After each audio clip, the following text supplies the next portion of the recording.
start anywhere, but like I'd love to know how you guys met originally. I don't think we ever even talked about that. The origin story. Yeah. Wow. Is it safe for on air? Yeah, I think Shawnee could kick that off. We there was this tour that this kind of rogue promoter. No one knew who he was. He wasn't from Live Nation or anything. He was just a trippy, random guy in like New York who, I think he had like a FedEx company or something. Just random. And yeah, I think he was like a shipping entrepreneur or something. And I was in this band called Drown, and we were signed to David Geffen's company, and Oh, nice. What kind of music? it was like heavy and with like industrial loops and stuff. Hell yeah. And my singer had like met that guy, and he was trying to put a tour together. And I had worked on the first Slipknot record as Ross Robinson's assistant, and I'd done a few records with him just as his kind of like wingman while he's producing these giant records.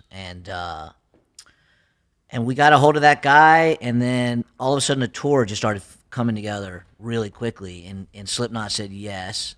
Sick. And then Hatebreed, I think, jumped on. Slayer. Sepultura, Seven Dust. Mm-hmm. It was called Tattoo the Earth. Mm-hmm. It was a very unique festival that should be redone. It's been 20-something years now, 23, 24 years since we met.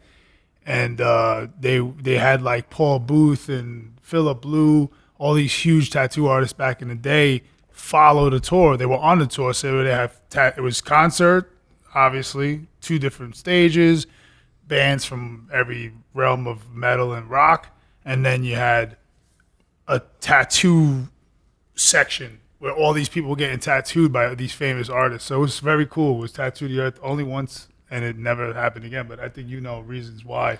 But that's where we met. I was teching for the band Hatebreed. I was a guitar player and in a band called Sworn Enemy. But the singer Jamie Josta from Hatebreed started our band, and I became close with him, and we became really good friends. And I guitar teched for Boulder, who passed away, rest in peace. But that's when I met Shawnee. Yeah.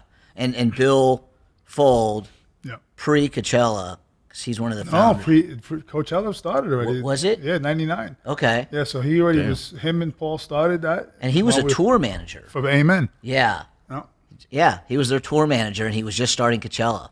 That's wild. Hell yeah. Man. Yeah. And I remember those first Coachellas the turnout wasn't very good. Yeah. Oh, it We was lost millions. substantially smaller than it is now. Yeah. Like, because I think I went like probably 8 out of the 10 years from age like 18 to 28, and it started like good, big festival. But by the time I was like 28, I'm like, 1, I'm too old to be here, but 2, like just massive. Yeah. Like you can't even walk. Like Who was headlining those back in the day now? The Chili Peppers, Tool. Oh, Tool, sick. Tool and Rage was the first one. Rage, That's yeah. tight. And they crowd didn't turn up, and they lost their shirt Damn. on it, and it was rough. Was it just because the location, or we didn't get the word out, or it was too new? All of it probably, and no one knew where Indio was. Probably They just didn't. They didn't understand to get out there. There wasn't Airbnb. There wasn't all these hotels that it Right. was just it wasn't gentrified for festivals, I guess. No. Yeah. But they did a great job. Yeah. Bill was awarded some award for like best something in Palm Springs. Yeah. Wow. But he's been a believer with our ex Posse crew, and so we came kind of full circle, and I think Bill and I met Lorenzo, and of all the characters backstage, you'd imagine all those bands, like everyone's got a funny team. Yeah. Hatebreed rolled pretty deep. It was very like high school cafeteria clicky, vibes. And Slayer's got their whole squad, and Lorenzo really stuck out. Me and Bill were always like, "Who's that?"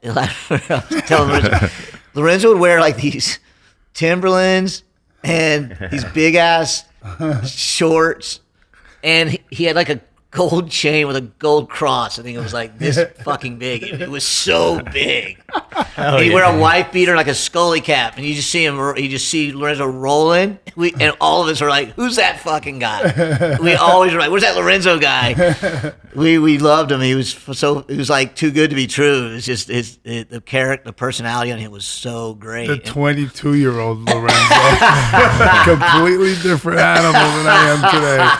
Trust me. But yeah, it was just hilarious. And then the shenanigans every night after the show was just like the ridiculous things going on the buses, and just like 20 buses parked next to each other. And it's just like mayhem going on. No fun at all. You know, like,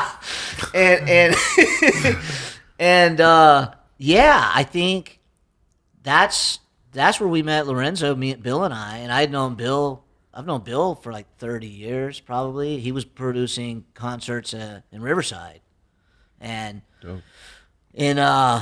he had a venue that held like 1,000 people, and like he'd put a show on, and like 1,000 kids would turn up, you know, and it would be like, I don't know, Face to Face and Social D or something like that, you know. And Rage would play shows for him, and No Doubt would play his place. Gwen Stefani, baby. And Travis Barker was living on his couch, I think. Nice. I think they were. I'm pretty sure. I know he paid Travis to tear tickets at the door. That's So badass, awesome. dude. That was like one of his door guys. I think. I'm saying. Shout out to Bill. Bill's one of the most low-key motherfuckers you'll Yeah. ever meet. You'll never meet him. You won't know what he looks like. He's like a fucking... He's like a Russian spy. He's the fucking best. Fucking huge believer in us, and fucking so fucking what he's done with Coachella and all the other concerts and Golden Voice and whatever they've done is just unbelievable.